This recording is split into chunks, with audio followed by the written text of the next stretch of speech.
Yo! Post-editor Soul here. Halfway through the production of this video, a man known as Tectone, you've probably heard of him, he's a pretty big guy, reacted to one of my videos on stream. And I find it very poetic that the first video he'll see after subscribing to me is me talking bad about a game he likes. So, you know, there's that. But damn it, I am not throwing away 2 weeks worth of work. And besides, it's not like having a bigger set of eyes on me changes the fact that there's still eyes on me. I'm gonna say what I want to say. So, please, enjoy the video. And, Mr. Eggman, if you're watching this video, why the fuck did you have to watch my old shit on stream? That stuff is garbage, and it should have been left in the past where it belongs. I mean, I appreciate it and all that, but like, damn it, man. So, Honkai Impact Star Rail. You like that shit, gamers? I know you do. You want to know how I know you do? Because even though I haven't watched Genshin Impact content for almost a year now on YouTube, I have been blasted by Honkai Impact Star Rail content from former Genshin YouTubers for the past 3 weeks, and it's kind of annoying, but, you know, I played the game myself, and I can tell you right off the bat that, it's good! It's great. It's a fun game. I enjoyed it pretty regularly until I didn't anymore. I quit Honkai Star Rail after around 50 hours of playtime, and a lot of people wanted my opinion on it because, oh my god, Soul, it's a new Honkai Impact game, it's a new game by Genshin, and you really hate the Genshin devs, so like, come on bro, give us your honest opinion on this game. And you know what? I'm gonna give you my honest opinion, but unlike every other person, I am not gonna make a review video on Honkai Star Rail 2 days after it came out. Sorry, wasn't gonna do it. And look man, you can do you can be a whore for views, bend your ass over and take the YouTube ad revenue up the ass, but I'm not gonna do that. I have a little bit more integrity, and I wanted to give an honest review, much like I did for the Genshin TCG. I took the time to actually play through everything available. And finally, after 2 weeks and 50 hours worth of playtime, I quit Honkai Star Rail entirely and said I would never go back. Which is kind of ironic because I ended up having to go back anyway to record the background footage for this video, so whoop-de-doo. And hey, Pink Pony 0269, before you run down to the comment section to leave an entire thesis statement, essay level, college grade quality work about how I'm wrong about my criticisms, allow me to get something out of the way. By the time I quit Honkai Star Rail, I had done literally everything that was available to me in the game. I had done every story quest, I had done every side quest, I had collected every chest, I had fully explored every region, I had done every daily returnable quest like the minecarts or the travel log for the shipping containers. On top of that, I made it as far as I could in the Forgotten Hall, and I had beaten every single stage currently available in the simulated universe. And I say currently available because, as I've later come to find out, they've since added more, which cool, but the final one I did at the time was Kefkla, and I fucking made her eat the pavement. But you know what? I took it a step further. I achievement hunted. I know, I hate myself too. I think by the end of the first week I had over 130, 140 achievements, maybe somewhere in that zone. I probably had more because I interacted with everything. So I don't see any people running to the comments to say my criticism is invalid because I didn't give the game a fair chance. And I specifically say this because I know the Honkai Impact 3rd community are some of the biggest white knight knuckle dragon boot-licking fucking I just hate them. I hate them. I hate them so much. Fucking played Honkai Impact 3rd for 90 hours, lost all my save data. Told them that, hey, I quit the game because, it wasn't that fun. It was boring. I lost all my save data. Shit game. Hell, rip bozo, never lucky. And they're just like, no, bro, you didn't give it a fair chance. There's like, motherfucker, 90 hours. In what universe is that not a fair chance? Like, fuck. That's like saying you didn't give One Piece a fair chance because you didn't watch all fucking 387 million episodes of it. Suck my ass. Look, man, it's not a personal attack. I'm just saying, like, there's a reason why all the Genshin Impact content creators started playing that game, quit it after 2 weeks. It's because it's fucking terrible. Shit, is that too far? Right now, it's staying in. That's funny as fuck. So yeah, I gave it a fair chance. That all being said, I can divide my criticism and my reason for quitting into 3 categories. 1, the story. 2, the combat. And 3, the absolute lack of anything to do. And I assure you that my reasons for them are not as cut and dry as you may think. So let's just go ahead and get into the story before you cut my head off for it. Full preface, I do not think the story in Star Rail is bad at all. I think it's actually significantly better than Genshin's, and pre-context here, there's gonna be a lot of Genshin comparisons because, sucks to suck loser, they're made by the same guys. That all being said, the fact that there's no Paimon to permanently blow out and double the story length just for the sake of repetition is so much better. Don't get me wrong, there is dialogue bloating, but I find it significantly more tolerable to listen to at least for the first half of the game. I'm gonna be honest with you, gentlemen. I could give less of a USDA certified flying fuck about story in video games. I'm a gameplay over story type of man. So in my opinion, the best story in a video game is a story told through environmental changes, interactions with characters that are optional, or a story with a skip button. Those are my personal favorites. That's not to say I can't enjoy a good story in a video game, but it's gotta be a fucking damn good story for me to give a flying fuck about it. Good example, Persona 4, Persona 5 have amazing stories that are very well written. Persona 3 too, now that I think about it. But Genshin and Star Rail, nah,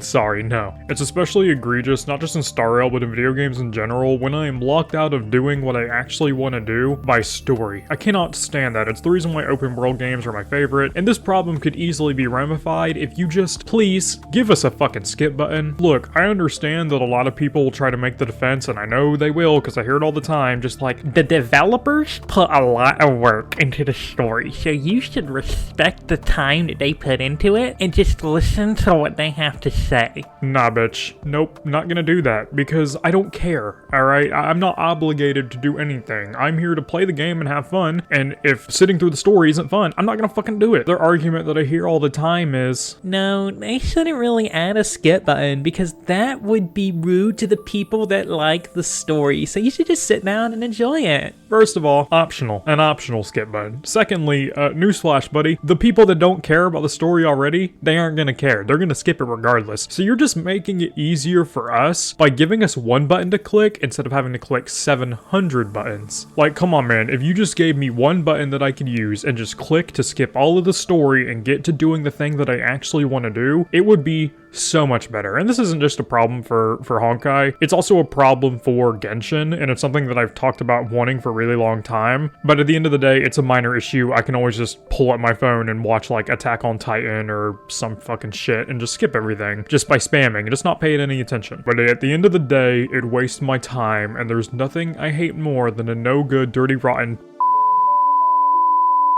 You can't make that time back. Once it's gone, it's gone. It's not like money. And that is personally something I can't stand for, but at the end of the day, just a compiling factor that leads on to the reasons why I quit. The next issue I have is something that can't be fixed by adding a button. The combat in Honkai Impact Star Rail is fundamentally flawed from a base conceptual level. Allow me to explain, because that is a big fucking take. For those of you that haven't played Star Rail, it is a turn-by-turn, combat-oriented battle system. Cool, alright, enemies have weaknesses, characters have main elements, and they can attack using specific elements to break weaknesses to deal additional effects and damage. Sounds a lot like Persona 5, that's because it takes a lot of beats from it. Here's the problem. Every character has one role, be that healing, debuffing, attacking, damage dealing, AoE, crowd control, whatever have you. They get one role, and that is what they do nothing else. Apart from that, they get a skill, and their skill will depend on what role they are, what path they are, what element they are, and it'll either be some sort of debuff, some sort of heal, some sort of damage dealing, and then they have an auto attack. That's it.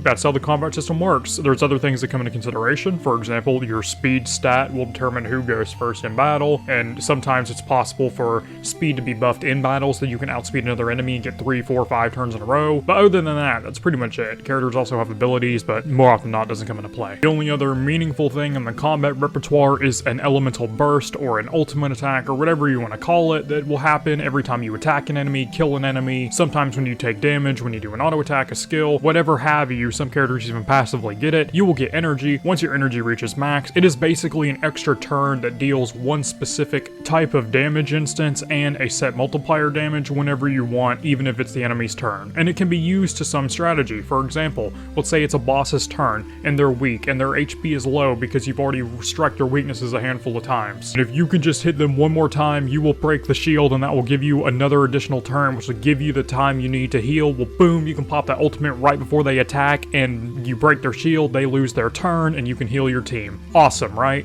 Not really. Unless you suck ass at this game, you will never, not even once, have to do that in the overworld. Throughout the entire time I played in the overworld, and even in some of the harder in-game areas, my setup was the exact fucking same. Start battle, Pila burst, boom, lower their defenses, move on to Sealy, skill, boom, kill an enemy, skill, boom, kill an enemy, next turn, no it's not, Sealy burst, boom, kill an enemy, get another turn, skill, boom, kill an enemy, next turn, Himiko, use your skill, wipe up everything. If we even get to Natasha, which more often than not we won't, heal, heal, boom, done. Oh, we win? Oh, wow, that's crazy. Every fucking battle. It is absolutely ridiculous just how simple the combat is. But Soul, you said this was the easy overworld content. What about the harder content? Oh, well then its simplicity is to its degradation. Because in harder content, you really start to feel the limitations of what you have. Drawing back to Persona 5, in Persona 5, you can build your characters to do a number of very powerful things, and no one character is specifically locked to doing a specific thing. So they have a guard skill, they can use items and heal, they can wait out their turn if you want them to. You can teach them more than one skill. For example, Ann is a fire type dealer. She's obviously meant to be a fire type magical dealer, but if you want, you can use her to debuff an enemy, you can use her to heal the team, you can use her to do gun damage or whatever the fuck. She's not locked to one specific thing. If she can't do anything useful, you can guard, wait out the turn, save your SP, you can wait, do all this stuff, you can heal your other teammates. You cannot do that in Star Rail. The only thing that changes for the entirety of the time you own a character is their stats and maybe additional bonuses from their skills and nothing else. They remain the same the entire time. The only way to do something additional is to get another character with a different element. And by the way, this is a gacha game, so the only way you can do that is by spending money or getting lucky. And guess what? I was neither. I have C18 Natasha. That's right, I've got an 18 of her, and that is it. I got one Pila on standard, and I got the standard 5 stars. I got Sela and Himiko. So my team isn't lame because I wanted it to be. My team is lame because it's all I got. And it's very frustrating when I get into a battle and I cannot strike an enemy at their weakness because the game just didn't give me a character that had the ability to hit that weakness. For example, there's enemies in the game that are weak to imaginary. The only imaginary unit in the entire game is Welt and nobody else. What the fuck? Disregard the simplicity. Here's a major issue that I said earlier. Remember how I said in Persona 5 you can guard, wait out your turn, or heal teammates with items? That's a huge fucking deal in Star Rail, because there are some enemies that will punish you if you attack them, and there is nothing you can do about it. A really great example and one that pissed me off was the Derpald fight. I might be pronouncing that wrong. He's the Royal Main Silver Guard shield guy. You get him as a 5-star. He's the one that attacks you throughout the main story when you get to the new island. That fucking boss fight was impossible for me because of his counter mechanic, and here's why. By the time I made it to Derpald in the simulated universe, I was strong enough to kill his teammates without being strong enough to kill him. So what would always happen was I would kill Derpald's teammates and his guys he summoned, and that would leave only Derpald on the field. He's automatically scripted to do a counterattack immediately afterwards, to which if you attack him, you will be punished and take severe damage. Well, unfortunately for me, I just killed his teammates last turn, meaning I have no other option but to attack Derpald. And know what's that? Pila's going first, and she has the lowest defense in the entire game, and I have no other choice but to attack him instead of waiting my turn out or guarding? Well, obviously, I attack him, and oh, he one-shot Pila. Awesome, great.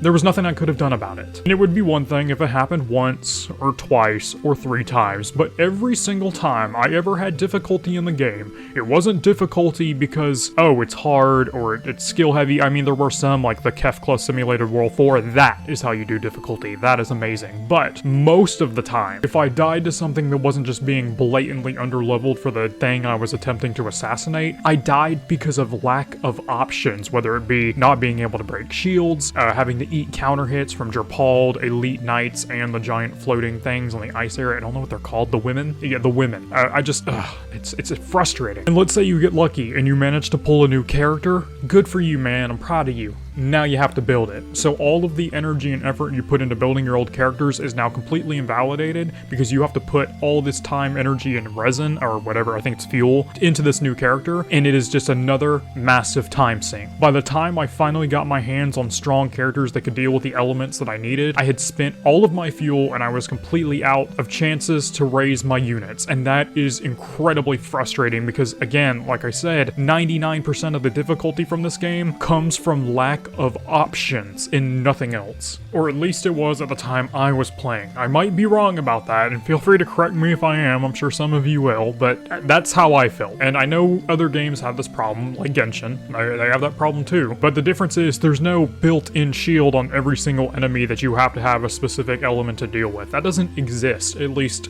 not until very, very, very late into the game, but in Star Rail, it's present from the beginning, and that is what is most infuriating. It wouldn't be that big of a deal if it happened like really late in the game, like late Spiral Abyss levels, but it doesn't. It's there from the beginning. And look, I get it's a gacha game. I mean, fuck, I've been playing some of my gacha games for years, but damn it, man. Your core fundamental mechanic should not impede upon the enjoyability of the game. At least in an ideal world. I understand it's a gacha game and we have shops and all that, but you know what I mean, damn it. And that brings me to my final reason. There is literally nothing to do once you're done. And I don't mean there's nothing to do like there is for Genshin. Like, people all the time in Genshin say, oh man bro, once you do everything there is to do, there's nothing you can do. I mean, yes and no. There's nothing meaningful you can do, but there's something you can do. You have a massive sprawling open world for players to go out and explore. There's all this stuff there, and I guarantee you on your first run through around, you didn't see everything. And let's say you did. You could go join co-op mode with your friends and do some really dumb shit. And that's fun! But in Star Rail, there's nothing. Let me put it into better words for you. If you've done all of the content in Star Rail, you might as well be holding a rock, because it helps just as much. You might as well be watching paint dry, and I understand that it's supposed to be a casual game, but personally, I don't want that, and I knew I don't want that. So I left. If I wanted to do something after I did my daily commissions in Genshin, I could. But in Star Rail, there's nothing.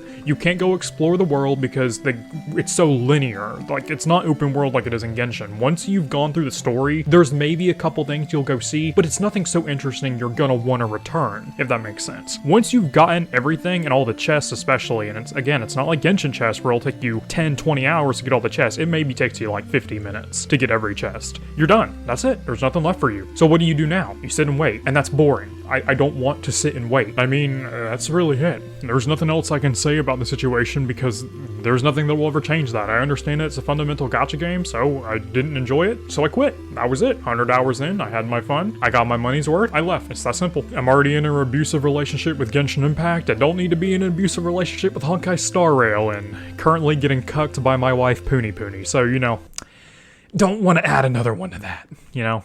But, hey, at the end of the day, is what it is. I don't outwardly hate it like I do Genshin, it's just not for me. And if you like it, that's fine. But me personally, it's not my thing. So that's about it. If you like the video, like. If you dislike it, dislike it. If you're like me, go and subscribe. That all being said, hope you all enjoyed playing Star Rail. For those of you that didn't enjoy it like me, hope you enjoyed playing whatever the fuck you're playing. See you all in the next video. Stay safe, and peace.